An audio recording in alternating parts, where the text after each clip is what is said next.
The moment I turned into our cul-de-sac in Richmond at 6:15 a.m., November air still chewing at the windshield, I knew I was about to find out who I'd really married. I had told Emily I was heading to Dulles for a 4-day consulting trip. An old engineer pulled out of retirement for one last blueprint. Instead, I checked into a no-questions motel 9 miles away and circled back at dawn like a man taking measurements of his own house. Tape in one hand, truth in the other. Before we continue, please subscribe to the channel and tell us where you're listening from. I sat in the truck with the engine off and watched our kitchen window glow the color of weak tea. A cardinal hopped along the fence. My coffee went from hot to regret in minutes. That house was my proof of a lifetime. 30 years of pre-dawn shifts poured into brick and mortgage. A deed with my name, a pension that lands $4,700 on the first, and $412,000 sleeping in our joint savings, like a promise I meant to keep. When you're 63, you don't have spare years to rebuild what someone else is willing to gamble. The side door gave its familiar click when my key turned, a sound that used to feel like welcome home. I stepped into the mudroom and froze. On the counter, a glossy shopping bag leaned like a guilty shoulder against the toaster. Inside was a velvet box with a receipt tucked beneath the ribbon. Bishop's Jewelers, 2260, November 3rd, 2024. My name wasn't on the gift note. The paper felt warm from the dishwasher steam, as if it had only just been hidden. From the living room, Emily's voice floated, too bright for morning. "No, he's already on the road," she said, laughing into speakerphone. A man's chuckle answered, thin and close, like he was standing in our hallway. I couldn't make out words, only the easy music of two people who don't expect to be caught. My phone buzzed in my pocket. Capital Vista alert, $187.44. Jefferson's Seafood, 9:42 p.m. 2 dinners. We don't eat late. My digestion won't have it. Another notification blinked from yesterday. ATM cash withdrawal, $600. I pictured the card in her wallet, the PIN she swore she didn't know, the small lie that grows legs if you don't cage it.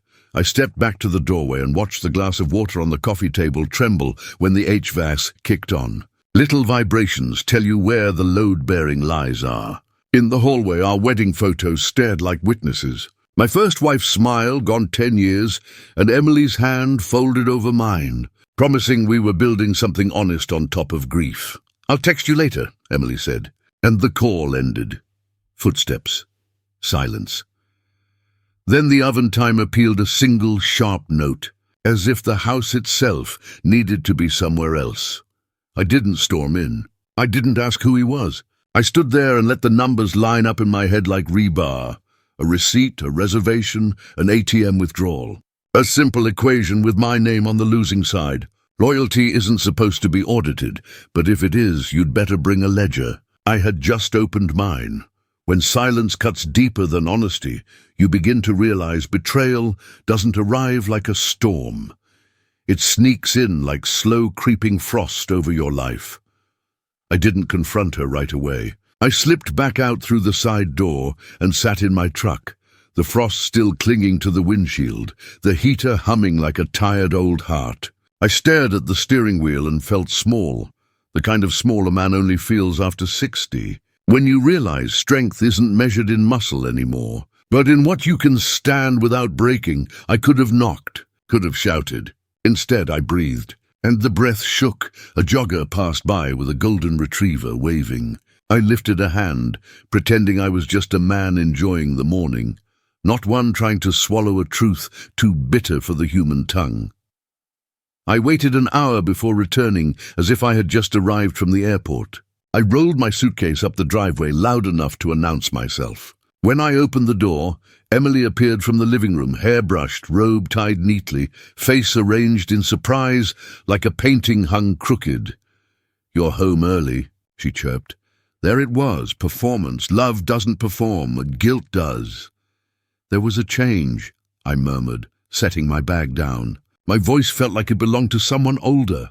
A man balancing on the edge of dignity and heartbreak. She wrapped her arms around me. Her perfume wasn't the one she used to wear when she met me at the altar 5 years ago. That soft vanilla.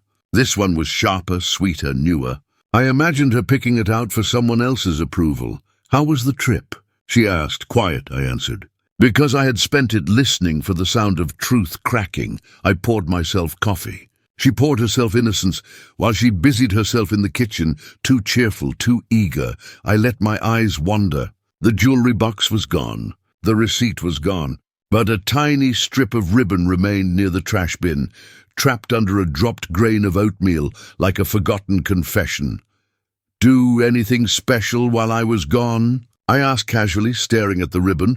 Oh, you know me, she called, avoiding eye contact. Just work, home, TV, boring. Funny, boring doesn't cost $2,860, or dinner at Jefferson's Seafood.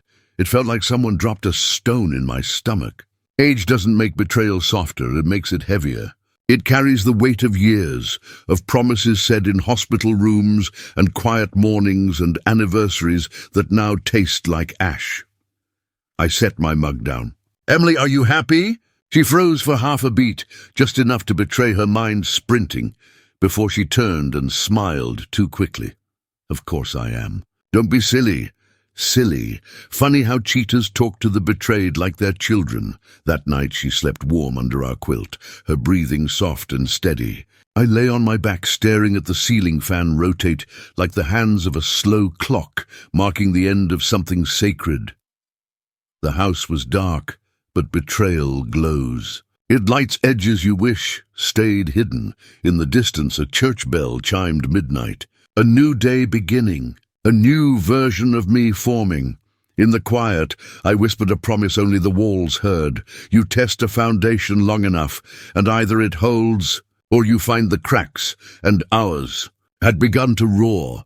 There comes a moment in every man's life when heartbreak hardens into purpose. Mine arrived the next morning, wrapped in cold sunlight and the bitter taste of coffee I barely swallowed. Emily hummed in the kitchen. Not happily, no. More like someone trying to drown out their own conscience. I watched her pack a lunch, too carefully wrapped, like someone preparing for a day they didn't want questioned. She kissed my cheek, a quick, hollow brush of lips, and left the house with a smile that didn't reach her eyes. The door clicked shut, and I let the silence settle like dust on old blueprints. I didn't cry. Men my age don't often cry, not because we don't feel, but because tears feel like time we can't get back. Instead, I walked into the shed, pulled on my jacket, and called someone who had seen my life before she ever entered it. Sheila Harper, my attorney of 27 years. She answered on the second ring, voice steady as carved oak. Harry, that's early. Everything all right? No, Sheila, I said, staring at the frost melting on the lawn. It's not. I explained, not dramatically, just truth, clean and measured, like an engineer reading a stress report. Jewelry receipt, dinner charge, ATM withdrawal. Her tone shifted, quiet, professional, protective. Don't confront her again. If she's preparing to move assets, we protect first. I'll draft an interim freeze clause and prep your pension documentation.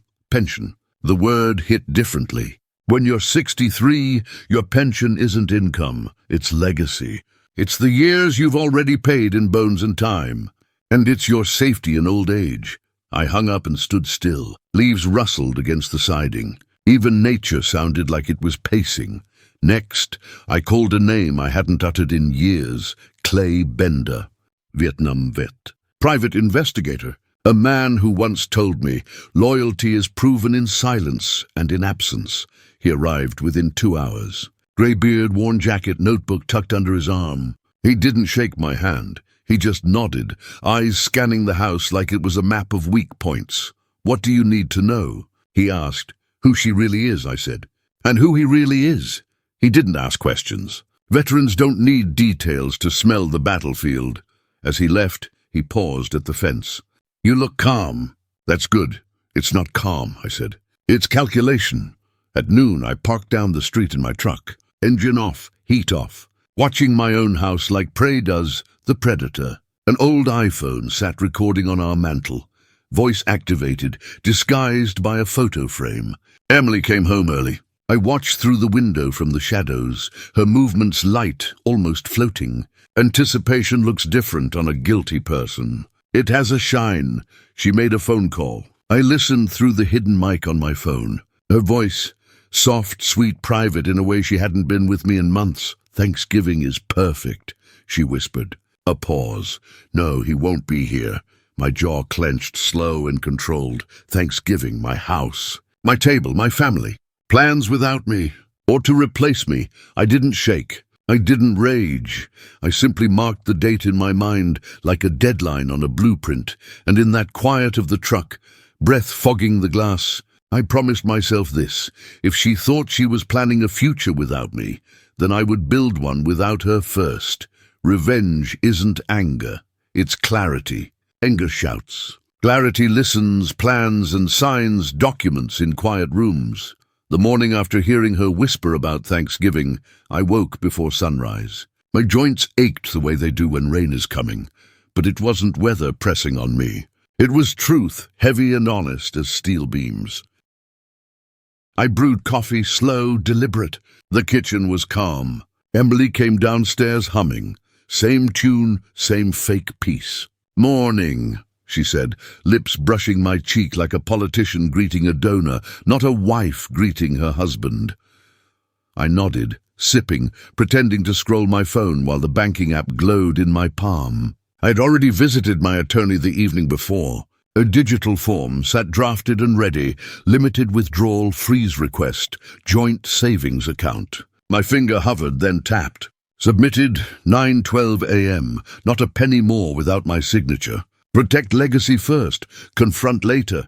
She made avocado toast, plated 2 slices, smiled like she was auditioning for a life she'd already left behind. "You okay?" she asked casually. "Never better," I replied. Truth doesn't always shout. Sometimes it lets guilt sweat first. Before she left for her Pilates class, I slipped into the office, changed the safe combination, and placed the original deed to the house in a sealed file stamped with my attorney's letterhead. I left a photocopy behind. I wanted her to open that safe later and feel the absence of security the way she'd hollowed mine. Keys accounted for. Passwords changed. Bank alerts routed to my private email. Will and title secured. Engineers don't destroy structures. We reinforce them until the weak parts reveal themselves. That afternoon, Clay texted me, "Meet me." Got something. He sat across from me at Jefferson Park, bench cold beneath us. He slid a manila envelope into my hand, photographs dated and time-stamped. Emily and a tall man in a grey peacoat, holding hands near Jefferson Seafood. Another shot, the two of them entering a boutique hotel downtown. Her smile. I hadn't seen that smile since my first wife was alive. Clay didn't speak. He didn't need to. I stared at the photos and felt, not rage, no shaking hands, no cracked voice. Just confirmation, clean as a finalized blueprint. Back home, I cooked dinner. Salmon, her favorite. She sat across from me, trying too hard to seem relaxed. I poured wine. She thanked me. Her phone lit on the counter. Cousin Mark. Can't wait, she never had a cousin Mark. She excused herself to shower.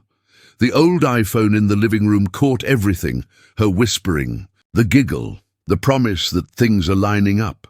While she talked, I walked into the bedroom closet and lifted the storage box where I had kept mementos from my first wife. Inside, I placed today's printed bank freeze confirmation and the PI photos, like tucking truth beside memories of real love.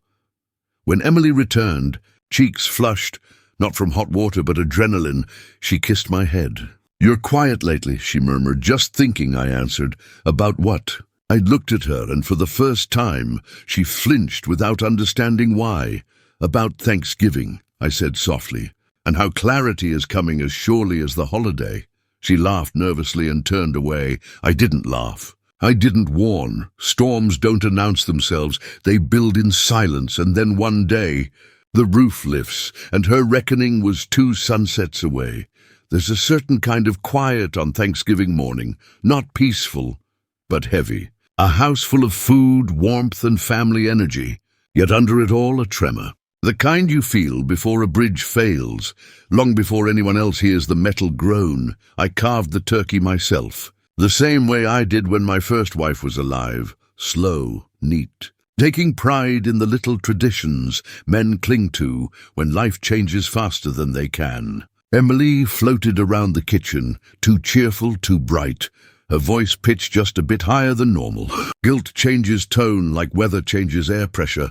My son Daniel knocked and came in with a firm pat on my back, the kind men give when they worry, but don't say it. "You good, Dad?" he asked quietly. I nodded. Good enough. He didn't believe me, but he trusted me. And trust from a son weighs more than gold at my age. Guests arrived, neighbors, friends, people who remembered me when my hair was brown and when grief had me walking through life like a half-finished man. Laughter, clinking glasses, a pie dish sliding onto the counter, and Emily's hands shaking ever so slightly as she poured wine. She kept checking her phone. Hope disguised as nerves, disguised as lies.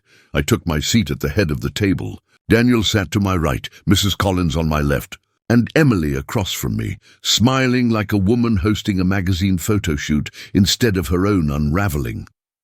"Everyone," she said, lifting her glass, "I'm so grateful to have you here." And I raised a hand. "Before we toast," I said, voice steady, "I'd like to share something I'm grateful for." Forks paused. Glasses hovered. Emily froze. I'm grateful for clarity, a flicker in her eyes, panic dressed as confusion.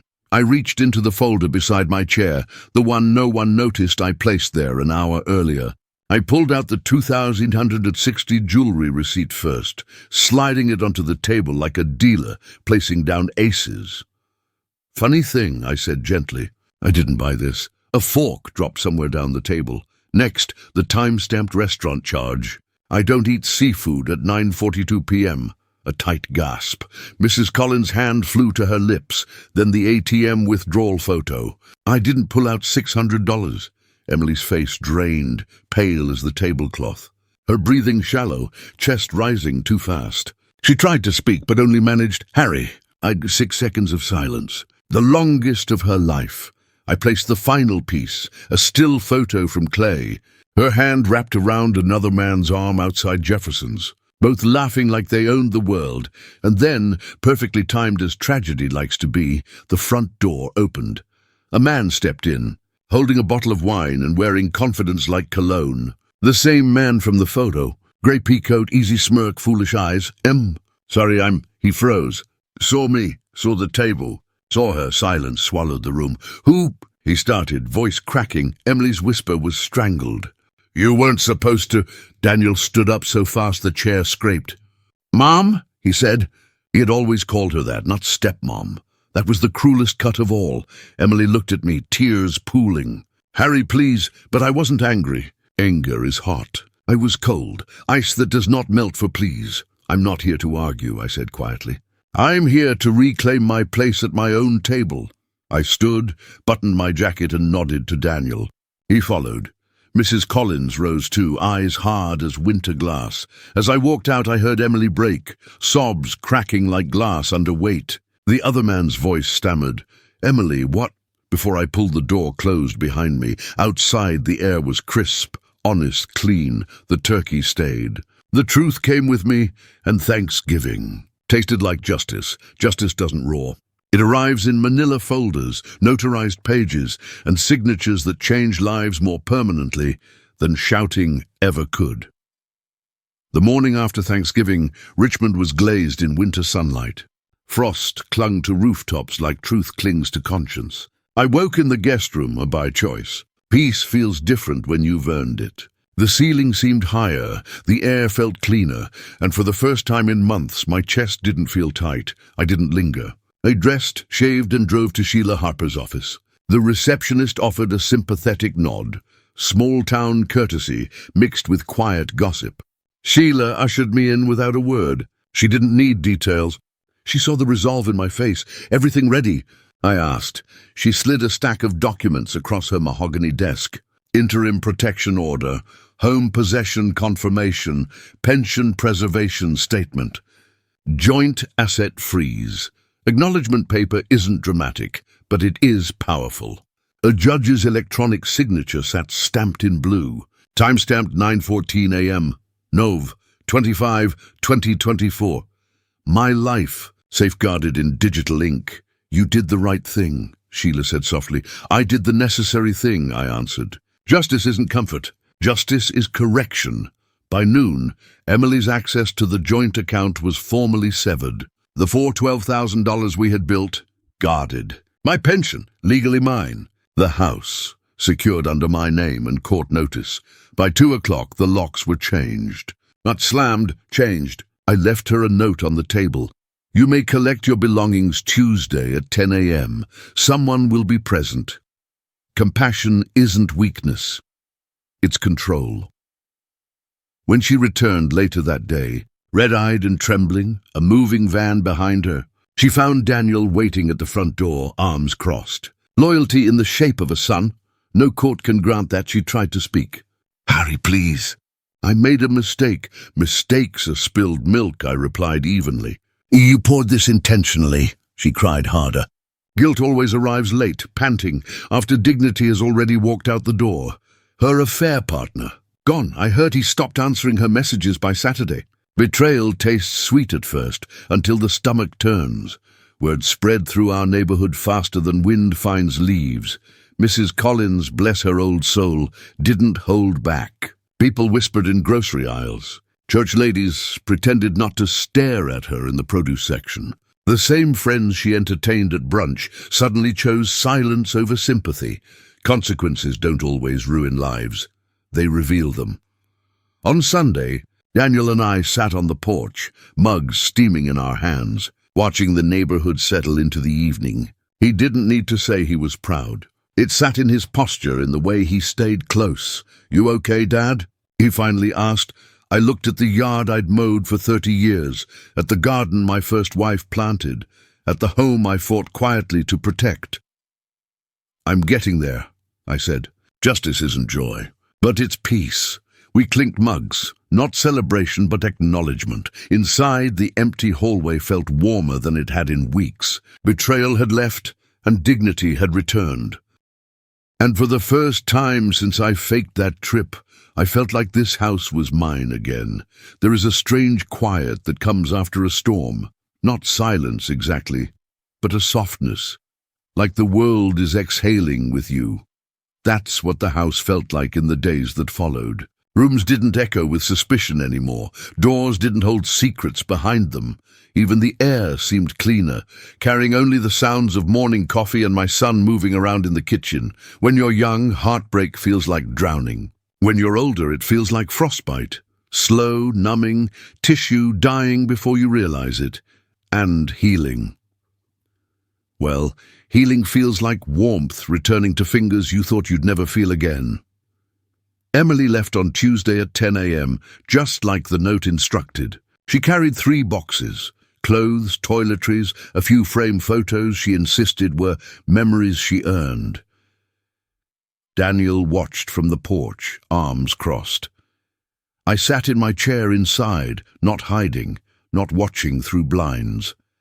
I simply existed, like a man who no longer needed to defend anything. She looked smaller somehow.